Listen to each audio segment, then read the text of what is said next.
Assalamualaikum warahmatullahi wabarakatuh. Hai, apa kabar semuanya? Mudah-mudahan senantiasa dalam lindungan oleh Allah SWT, dan mudah-mudahan senantiasa dalam kehidupan kita sehari-hari kita diberikan keberkahan oleh Allah Subhanahu wa taala.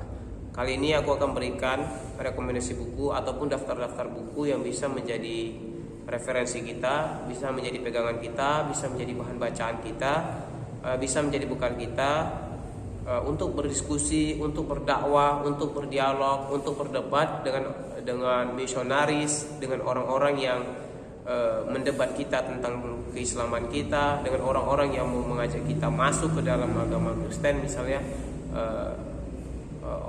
Orang-orang misionaris ini kita tidak pernah tahu kapan kita akan bertemu, entah di jalan, entah di mana, atau bahkan rumah kita diketuk. Maka ini bisa menjadi bekal kita. Bahkan ini juga bisa menjadi bahan bacaan buat teman-teman yang sedang ingin mencari kebenaran, yang sedang ingin menggali kebenaran Islam, yang sedang ingin mencari kebenarannya, butuh bahan bacaan. Ini sangat baik. Mudah-mudahan dari sini nanti bisa menunjukkan kebenaran Islam itu, bisa menjadi jalan hidayah sehingga menemukan kebenaran Islam, sehingga menjadi kembali kepada fitrahnya sebagai seorang muslim. Baik, yang pertama buku yang akan saya berikan rekomendasinya ataupun daftar bukunya ini adalah buku yang pertama, Menguak Misteri Muhammad dalam Kitab Suci Injil. Buku ini karya Profesor Benjamin Keldani, ataupun nama muslim beliau adalah Abdul Ahad Daud. Beliau ini seorang pastor, ya bisa dibilang begitu, seorang pastor yang sangat luar biasa sampai beliau ini bergelar profesor begitu. Beliau masuk Islam di tahun 1900-an. Jadi beliau ini sangat luar biasa sekali.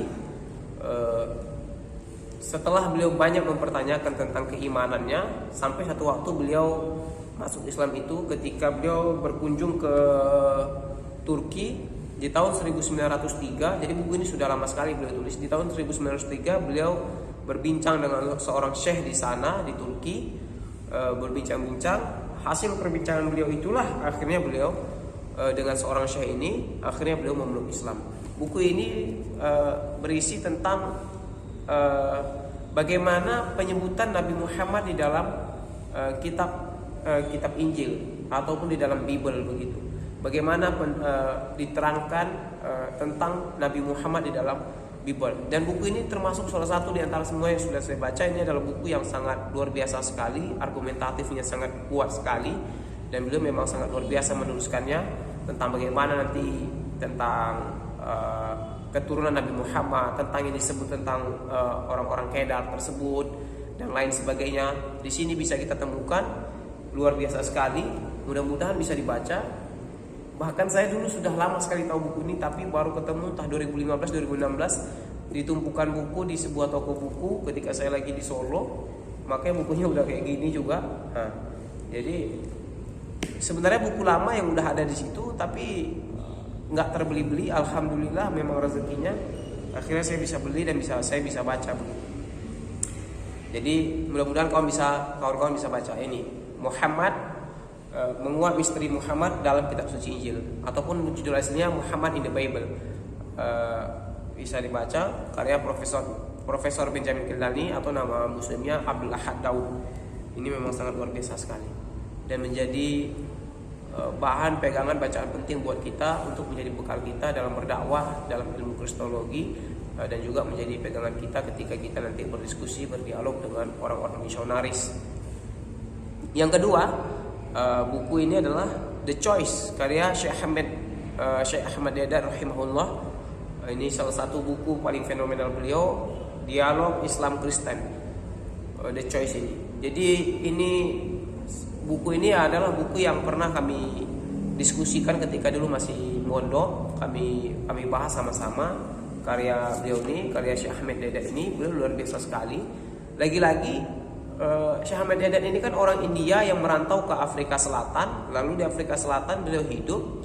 Lalu ketika beliau itu sedang menjadi seorang karyawan, sering sekali beliau didatangi oleh misionaris-misionaris yang mengajak untuk masuk Kristen pada saat itu. Sehingga karena beliau tersinggung, karena beliau merasa tidak nyaman dan beliau ingin mengkonter apa yang mereka utarakan. Akhirnya beliau belajar sampai beliau bertemu buku Izharul Haq. Dari situ beliau belajar sampai menuliskannya, dan inilah hasilnya. Hasil beliau banyak berdialog dengan orang lain, dengan para pendeta-pendeta kelas dunia. Dengan hasil semua beliau berdakwah, lalu beliau tuangkanlah di sini di The Choice. Buku ini sangat penting sekali bisa kita baca, kita miliki untuk menjadi bekal kita, menjadi pegangan kita. The Choice karya Syekh Ahmad Deedat rahimahullah, yang beliau sudah meninggal. Dan beliau sangat banyak sekali membuat orang menjadi mualaf. Mudah-mudahan bisa dibaca dan menjadi pegangan kita, bahan penting kita juga dalam menebarkan dakwah dan juga dalam ilmu kristologi. Yang ketiga adalah buku karya Dr. Yahya Waloni. Buku ini juga sempat saya baca ketika saya masih belum Islam. Saya diberikan buku ini, lalu saya baca. Judulnya adalah Simple Logic, Kebenaran Islam Menurut Mantan Pendeta. Jadi sebelum saya Muslim juga dulu, ketika sedang mencari kebenaran, saya juga termasuk orang yang membaca karya Dr. Muhammad Yahya Waloni ini. Beliau seorang doktor di bidang teologi Kristen, jadi beliau sangat paham sekali, dan bukunya ini sangat penting kita baca, menjadi bahan pegangan buat kita, menjadi bekal buat kita untuk berdakwah, untuk berdialog, untuk berdiskusi, agar bisa juga setidaknya mengkonter atau bahkan membuat orang tertarik kepada Islam ini, tertarik untuk mempelajari kebenaran Islam ini. Simple Logic, Kebenaran Islam Menurut Mantan Pendeta, karya Dr. Muhammad Yahya Waloni. Ini penting sekali untuk kita miliki, untuk kita baca, untuk kita pelajari, untuk menjadi bahan pegangan buat kita. Yang berikutnya buku daripada Ustadz Insan Mokoginta, Insan LS Mokoginta. Beliau judulnya Bagaimana Berdakwah dengan Kristologi. Beliau ini orang yang sangat luar biasa sekali. Buku-buku beliau banyak sekali, banyak memualafkan orang lain melalui perantaraan beliau ini.